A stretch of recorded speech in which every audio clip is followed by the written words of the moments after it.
আজকে টাইটেলটা দেখে বুঝতে পেরেছো যে আজকে আমি যে মন্ত্রটার ব্যাপারে বলবো, দুর্গা জাতিংশ নামাবলীর ব্যাপারে। এই মন্ত্রটা মা দুর্গার খুব ইম্পর্টেন্ট অ্যান্ড খুব পাওয়ারফুল একটা মন্ত্র। এটা মন্ত্র না, এটা একটা নামাবলী আছে। যেমন হনুমান চালিসা হয়, দুর্গা চালিসা হয়, 40টা লাইন হয়। বাট এখানে হচ্ছে সেটা 32টা নাম, যেরকম গণেশজির হয় নাম, তো সেরকম এখানে দুর্গার জাতিংশ নামাবলী। তো এইটার উল্লেখ তোমরা দুর্গা সপ্তশতীতে পেয়ে যাবে। এই আমার ছোটোবেলা থেকেই সবচেয়ে বেশি এক্সপিরিয়েন্স যার সাথে, সে হচ্ছে মা দুর্গা। তো আমার যে ইষ্টদেবী আছে, আমার যে আরাধ্য দেবী আছে, সেটা শুধুমাত্র মা দুর্গা। আমি তার উপরে কারোর দিকে তাকাইও না, আমি তার উপরে কারোর কাছে পুজো করি না। নলেজ আছে অনেকের ব্যাপারে, ট্রাই করেছি অনেকের সাথে, কিন্তু আমি আমার মেন ফোকাস অলওয়েজ মা দুর্গা থাকে। তো এই মন্ত্রর সাথে আমার এক্সপিরিয়েন্সটা একটু আগে বলে নিই, তাহলে তোমাদের বুঝতে একটু ইজি হবে। মা দুর্গার যে দাতিংশ নামাবলী আছে, সেটা পুরোপুরি সংস্কৃত আছে, তো একটু প্রথমে প্রবলেম হতে পারে। তো এই দাতিংশ নামাবলীর পাওয়ার এতটাই যে লাইফে যে কোনো অবস্টেকলস আছে সেইগুলো রিমুভ হয়ে যাবে, কোনো শত্রু ভয় আছে সেইগুলো রিমুভ হয়ে যাবে। তো আমি অত ডিটেলসে যাচ্ছি না, ওটা নিয়ে আমি অন্য একটা ভিডিও করব। তো আমি আজকে সিম্পল বলছি দাতিংশ নামাবলীর জপ করার যে কিছু নিয়মাবলী। প্রথমত তো দাতিংশ নামাবলী জপ করার জন্য, মানে ওটাকে সিদ্ধি করার জন্য অনেকবার, অনেক হাজারবার সেটা করলে তারপর গিয়ে সেটা সিদ্ধ হয়। তো অ্যাজ এ বিগিনার আমি বলবো না কখনোই যে শুরুতেই তোমরা একটা সিদ্ধিতে চলে যাও, ওটা হয় না। কারণ শুধু মন্ত্র বললে কিন্তু সিদ্ধি হয় না। নিজের লাইফস্টাইলকে ওরকমভাবে রাখতে হয়। নিজের যা ডেইলি রুটিন আছে সেটার মধ্যে কিছু মডিফিকেশান আনতে হয়, তারপরে গিয়ে কিন্তু একটা মন্ত্র কাজ করে। শুধু মন্ত্র পড়লাম তাহলে কিন্তু সেটা সিদ্ধি হয় না।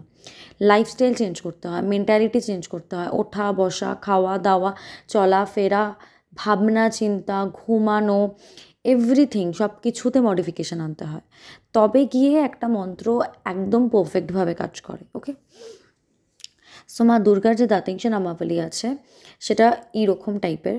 দুর্গা, দুর্গাতির্ষাবিনী, দুর্গা পদ্মিনী वारिणी, दुर्गमच्छेदिनी, दुर्गसादिनी, दुर्गनाशिनी, दुर्गात्वधारिणी, दुर्गनिहन्त्री, दुर्गमापहा, दुर्गमज्ञानदा, दुर्गदैत्यलोकदवानला, दुर्गमा, दुर्गमलोका, दुर्गम आत्मास्वरूपिणी, दुर्गमार्गप्रदा, दुर्गमविद्या, दुर्गमश्रिता, दुर्गमज्ञाना संस्थाना, दुर्गमध्याना वासिनी, दुर्गमोहा, दुर्गमागा, दुर्गमार्था स्वरूपिणी, दुर्गम असुरा संहंत्री, दुर्गमायुधारिणी, दुर्गमांगी, दुर्गमाता, दुर्गम्या, दुर्गमेश्वरी, दुर्गभीमा, दुर्गभामा, दुर्गभा, दुर्गदारिणी।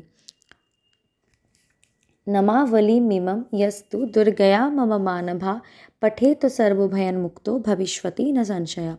এই মন্ত্রটা একটু শুরুতে দাঁত ভেঙে যাওয়ার মতন অবস্থা হবে, আমারও হয়েছিল।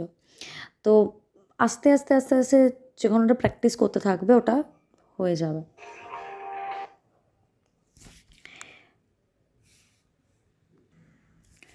তো মেন হচ্ছে তোমার প্র্যাকটিস, একদিনে হবে না, টাইম লাগবে।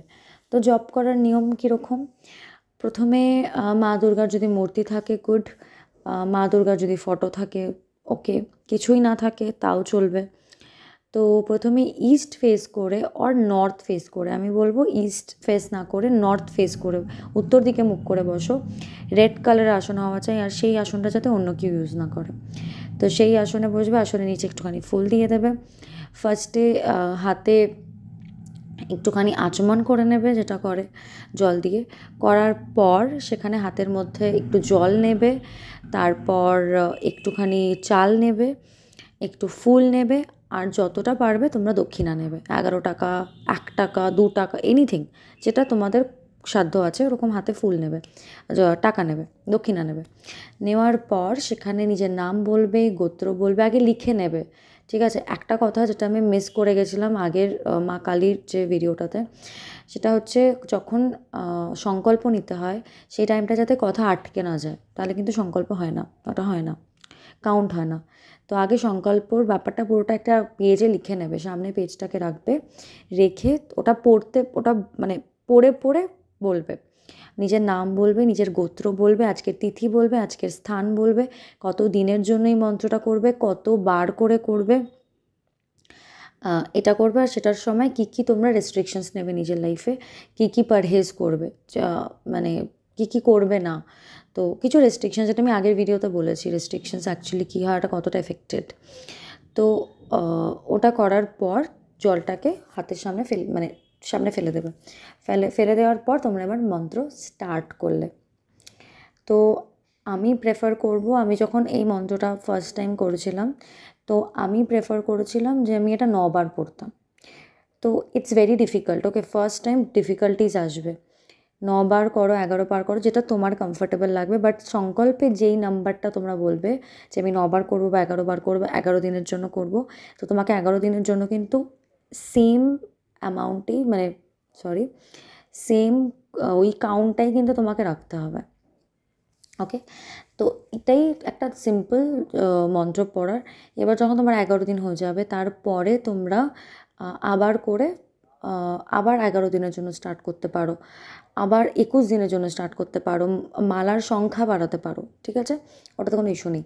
বাট এবার তোমার যেদিন শেষ হলো, 11 দিনের মাথায় যখন তোমার শেষ হলো, 11 দিনে শেষ হয়ে গেল, শেষ হওয়ার পর মানে পরের দিন 12 দিনের দিন মা দুর্গার কোনো টেম্পলে চলে যাও। আশেপাশে যদি না থাকে, তাহলে ঘরে যদি ফটো থাকে তার সামনে কিছু একটা ভোগ দাও। বেস্ট হয় যদি কোনো একটু পায়েস দিতে পারো, একটু সুজির হালুয়া দিতে পারো, তাহলে একটু বেটার হয়।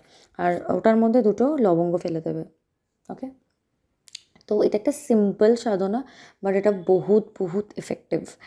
আর একটা জিনিস তোমরা করতে পারো, এভরি, মানে যখন এই মন্ত্রটা তোমরা কন্টিনিউ করছো, এভরি টিউসডে করে অর ফ্রাইডে করে 10 বার এই মন্ত্রের আহুতি দিতে পারো যজ্ঞে।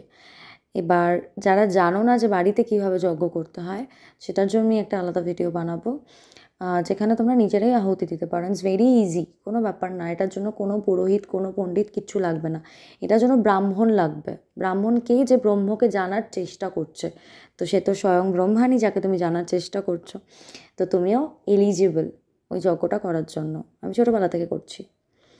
তো নিজের ঘরেই তোমরা করতে পারো, ইটস ভেরি ইজি। আমি সেটা যদি কমেন্ট আসে ওরকম যে হ্যাঁ এটা জানতে চাই, তাহলেই আমি একটা ভিডিও পুট করব ওই যজ্ঞর ব্যাপারে।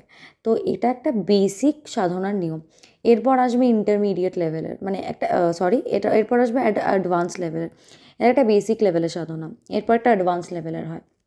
ওকে, তো এটা একটা বেসিক দুর্গার দাতিংশা নামাবলী যেটা বললাম।